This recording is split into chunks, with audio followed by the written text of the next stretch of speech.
सोलापूर जिल्ह्यातील पंढरपूर तालुक्यात खेडभोसे नावाचे गाव आहे. त्या गावात काळे दाम्पत्य राहते. रवी मोहन काळे वय 35 आणि त्याची बायको अंबिका आणि त्यांची 4 मुले असा हा कुटुंब कबिला आहे. रवी आणि अंबिका यांचे लग्न 12 वर्षापूर्वी झाले होते. मिळेल ते काम करून दोघेही सुखाने संसार करत होते. या दरम्यान त्यांना 3 मुली आणि 1 मुलगा झाला. कुटुंब वाढले होते, पैसे पुरत नव्हते. त्यामुळे रवी काळे हा आपला सारा वेळ काम करण्यातच घालवत होता. आपल्या कुटुंबासाठी तो हे सारे कष्ट करत होता. दिवसभर काम केल्याने तो रात्री थकून लवकर झोपी जात असायचा. त्यामुळे त्याचे अंबिकाकडे दुर्लक्ष होत होते. तिची शरीर सुखाची गरज भागत नव्हती. या कारणामुळे अंबिका देखील दुःखी नाराज होती.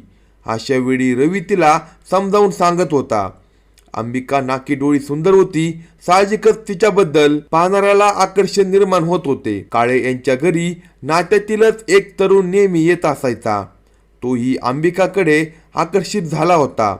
दिसायला सुंदर, बोलण्यातही तरबेज असलेल्या अंबिकाने त्या तरुणाचे मन जिंकले होते.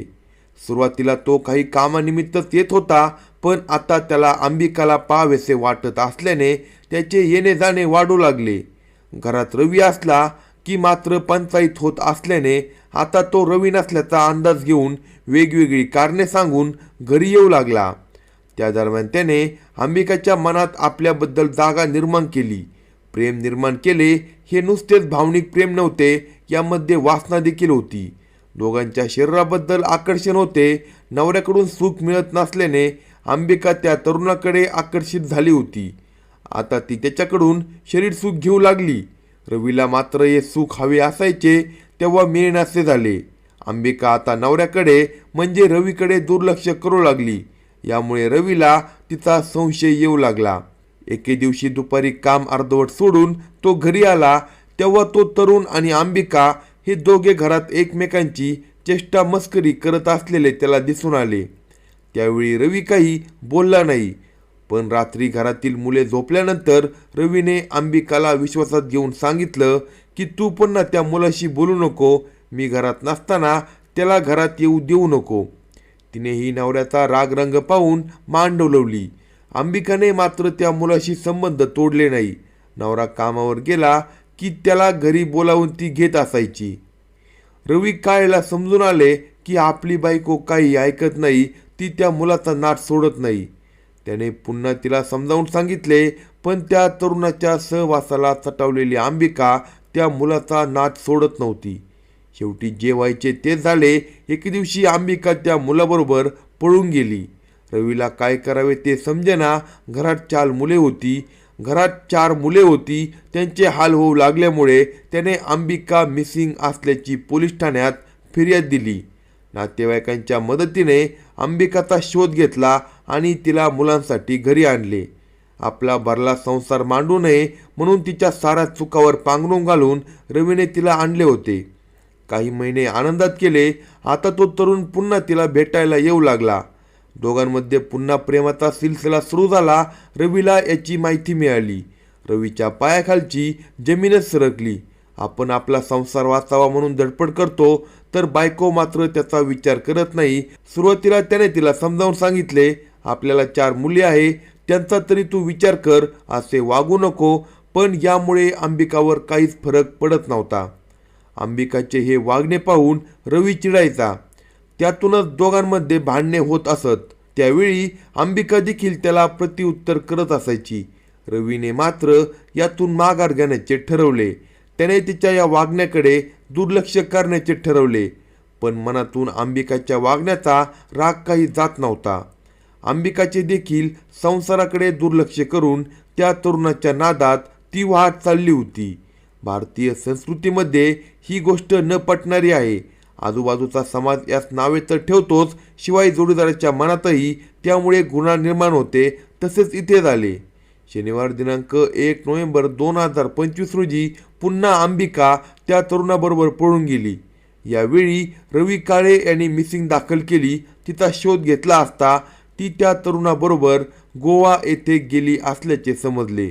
रवी काळे तिथे गेला आणि तिची समजूत काढून तिला खेडभोसे येथे आपल्या घरी आणले. 3-4 दिवस तसेच गेले. त्यानंतर रवी काळे यांनी तिला समजावून सांगितले, तुला 4 मुले आहे, 1 नवरा आहे, 5 जणांची जबाबदारी आहे, मात्र तू संसार सोडून पळून जाते, हे वागणे योग्य नाही. त्याचे ते लेक्चर तिला आवडले नाही. ती उलट त्याच्यासोबतच भांडण करू लागली. त्यामुळे रवीचा संताप अनावर झाला. त्याने तिला काठीने मारहाण करायला सुरुवात केली.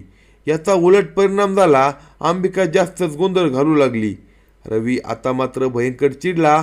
त्याने लोखंडी वस्तू घेऊन तिच्या डोक्यात मारले. ती रक्तबंबाळ होऊन खाली कोसळली आणि त्यातच तिचा मृत्यू झाला. शनिवार दिनांक 8 नोव्हेंबर 2025 रोजी सकाळी करकम पोलीस ठाण्यातील फोन खणखणला. ठाणे अंमलदारांनी तो उचलताच पलीकडील व्यक्ती बोलू लागला, साहेब, खेडभोसे गावचा पोलीस पाटील बोलतोय. आमच्या गावात एका विवाहित महिलेचा खून झालाय, तुम्ही ताबडतोब या. खुनाची माहिती मिळताच ठाणे अंमलदारांनी याची कल्पना सहाय्यक पोलीस निरीक्षक सागर कुंजीर यांना दिली. सहाय्यक पोलीस निरीक्षक सागर कुंजीर हे आपले सहकारी निलेश गायकवाड, हेड कॉन्स्टेबल बापूसाहेब मोरे, बालाजी घोडवे, अभिषेक कांबळे यांना घेऊन खेडभोसे गावात आले. पत्र्याच्या खोलीत महिलेचा मृतदेह पडला होता. तिच्या डोक्यात जखम झाली होती. रक्तस्राव होऊन ती मरण पावल्याचे दिसून आले. पोलिसांनी चौकशी केली असता त्या महिलेचे नाव अंबिका रवी काळे, वय 30 असल्याचे समजून आले. काल रात्री म्हणजे शुक्रवार दिनांक 7 नोव्हेंबर 2025च्या रात्री अंबिका आणि रवी काळे यांच्यामध्ये भांडण झाले. त्यामध्ये रवीने अंबिकाला सुरुवातीला काठीने मारले. त्यानंतर लोखंडी वस्तूने तिच्या डोक्यात फटका मारला. त्यात ती मरण पावल्याचे पोलिसांना समजले. पोलिसांनी पंचनाम्याचे सोपस्कार पार पाडत मृतदेह पोस्टमॉर्टमसाठी शासकीय रुग्णालयात पाठवून दिला. या घटनेबाबत अंबिका काळे हिचे वडील अरुण सोनबा चव्हाण, वय 50, राहणार बादलकोट, तालुका पंढरपूर, जिल्हा सोलापूर यांनी करकम पोलीस ठाण्यात फिर्याद दाखल केली. त्यांनी सांगितले की माझी विवाहित मुलगी अंबिका हिच्या चारित्र्यावर तिचा नवरा रवी हा संशय घेत होता. यातून दोघांमध्ये काल रात्री भांडण झाले.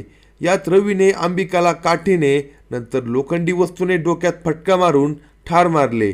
अंबिकाच्या वडिलांची फिर्याद घेऊन पोलिसांनी रवी मोहन काळे, वय 35, राहणार खेडभोसे याला ताब्यात घेतले आणि त्याच्यावर गुन्हा दाखल केला.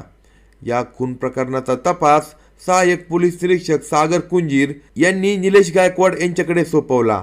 रवी काळे याला अटक करून त्याला न्यायालयासमोर उभे केले असता न्यायाधीशांनी त्याला 5 दिवसांची पोलीस कोठडी ठोठावली.